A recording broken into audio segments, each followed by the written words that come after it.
Shalom. Call halal Yahweh Bahashem, Yahweh Shai, Bahashem, Rakakadash.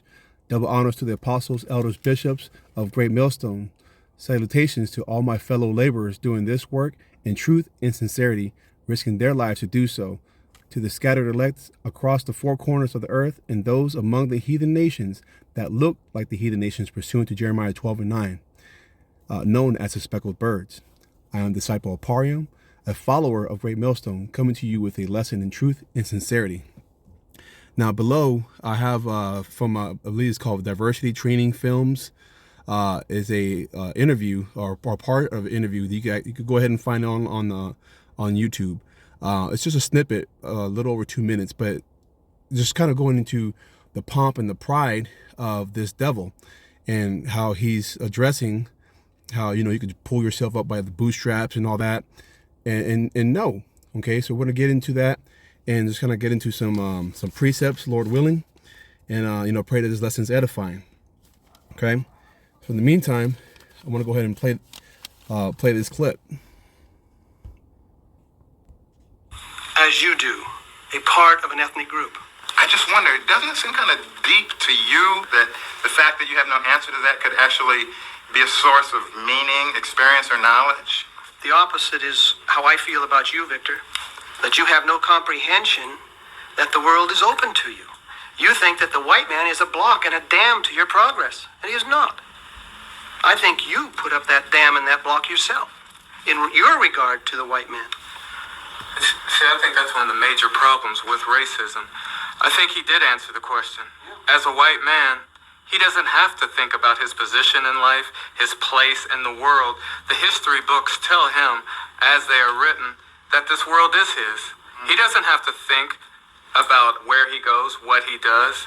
He doesn't have to think like a white person. The way the world has been set up, America in particular, white is human. So with that, I want to first start off with our first precept, Proverbs 16:18, and it reads, "Pride goeth before the destruction, and a haughty spirit before a fall." All right, and that word haughty,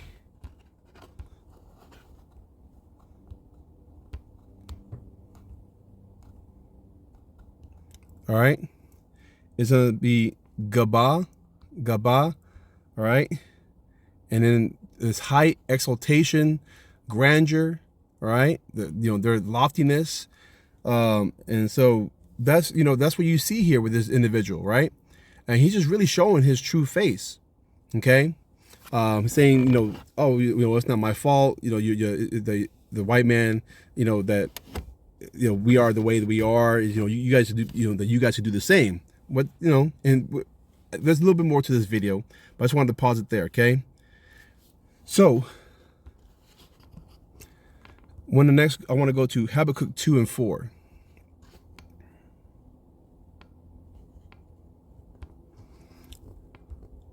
And it's titled, Yahweh's Answers the Prophet. Verse 4, it says, "Behold, his soul which is lifted up is not upright in him, but the just shall live by his faith." All right. And that's what's going to happen. All right. Yeah, why is the human being? Right. That's what a human being is. They step into a world that is theirs. Back to the question of what it means to be white. I think what it means to be white, in part, is that you have the privilege of blaming people of color for their own victimization under white supremacy. I've heard you say that to me. I've heard you say that to him. I've heard you say that to him. I've heard you say it to him. I've heard you say it to every person of color in the room who challenged your perception of yourself in the world. That is part of what it means to be white. Maybe that's part of the answer. That we feel that the field is wide open and each man can stand on his own. No. Each man does not stand on his own. Some men stand on other men and other. So you see, he's saying, that you can stand on your own. The world's your oyster. But that's BS, okay? And you see how the anger, portrayed out of right there out of this Jake, So, hey, Judah's a lion's whelp. Okay. Let's go to that real quick. Genesis 49 and verse 9. It says, Judah is a lion's whelp. From the prey, my son, thou art gone up. He stooped down, he couched as a lion, and as an old lion, who shall rouse him up? Okay? And when you actually look up that word whelp, and I was really interested in seeing this. The Strong's H 1482, and I believe it's Gawar. Let's see.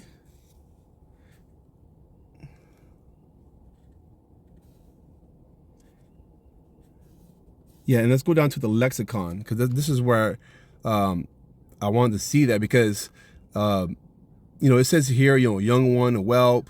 But when you actually go down to the lexicon, this is where it gets really interesting. Minimize that a little bit.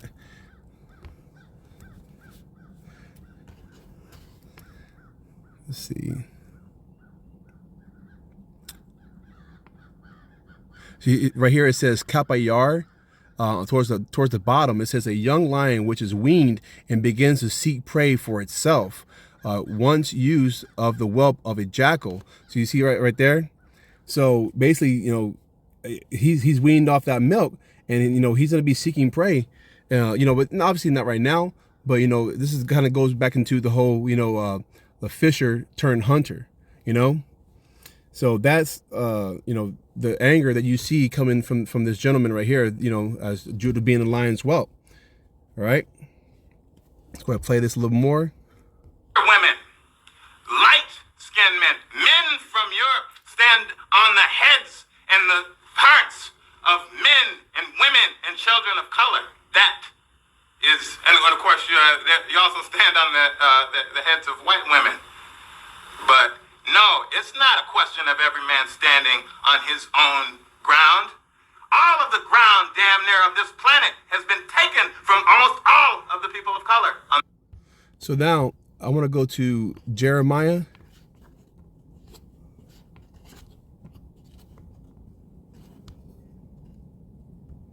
Verses, chapter 49.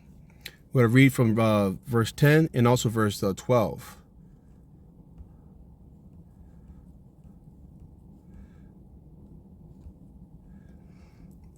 It says, but I have made Esau bare, I have uncovered his secret places, and he shall not be able to hide himself.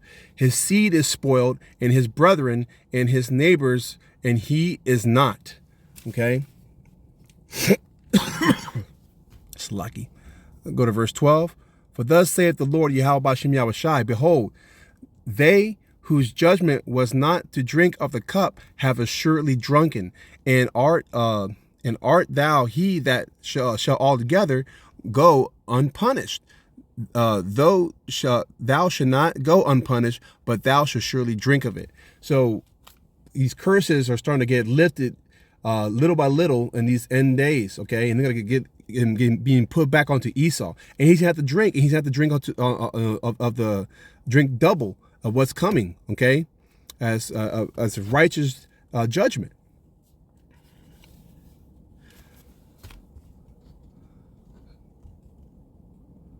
Go to Obadiah,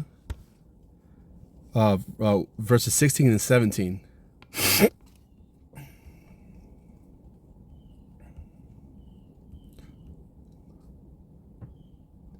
It says, the day of the Lord and the future.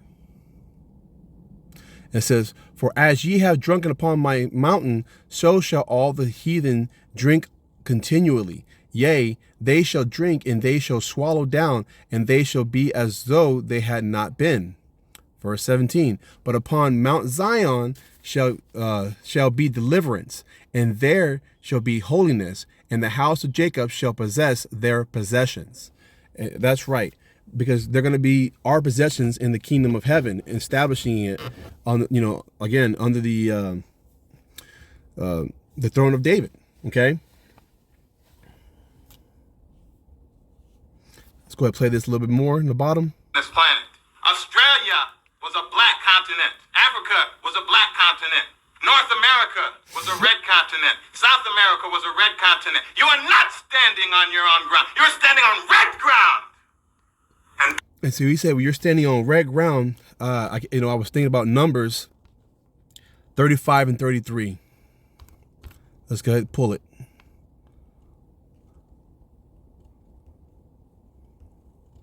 It says, so ye shall not pollute the land wherein ye are, for blood it defileth the land, and the land cannot be cleansed of the blood that is shed therein, but by the blood of him that shed it. Okay, so that's what's going to occur in these end times. All right, there's going to be much bloodshed, and this is what the Lord is going to require. Let's go to Micah 6 and 8.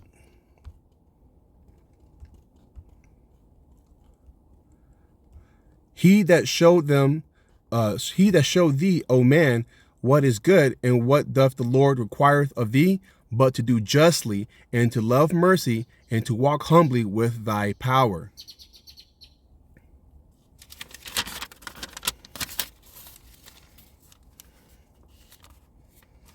Let's go ahead and finish playing this out. That's what it means to be white. To say that you're standing on your own ground and standing on somebody else's. And then mystify the whole process so it seems like you're not doing that. All right, let's go to Proverbs 21 and 3. To do justice and judgment is more acceptable to the Lord, Yahweh Shem Shai, than sacrifice. All right, and this is going to be the good news coming up right here. This is Isaiah 61. Verses 5 and 6. It says, and strangers shall stand and feed your flocks, and the sons of the alien shall be your plowmen and your vine dressers. But ye shall be named the priests of the Lord Yahweh Shem Yahushai. Men shall call you the ministers of our power. Ye shall eat the riches of the Gentiles, and in their glory shall you boast yourselves. Okay? I'll read that in the NLT. Let's read that. It says, foreigners will be your servants. They will feed your flocks and plow your fields and tend your vineyards. Verse 6, you will be called priests of the Lord, ministers of our power. You will feed on the treasures of the nations and boast in their riches. And they're going to have to do that because they're going to have to follow the law, statutes, and commandments.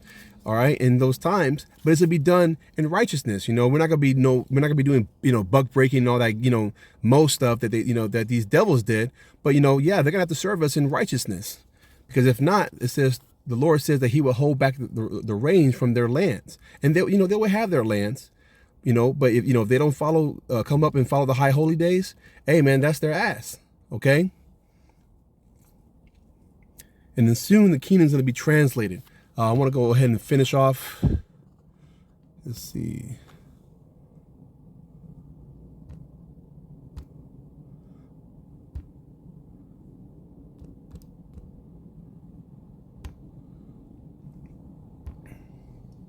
In Sirach 10 and 8. It says, because of unrighteous dealings, injuries, and riches got by deceit, the kingdom is translated from one people to another. All right. And that's also, pursuant to the curses that will be translated, also shown in Deuteronomy, the 30th chapter, I believe. So, with that, I pray that this lesson was edifying. Baba Kwam Yashar Allah, Shalom.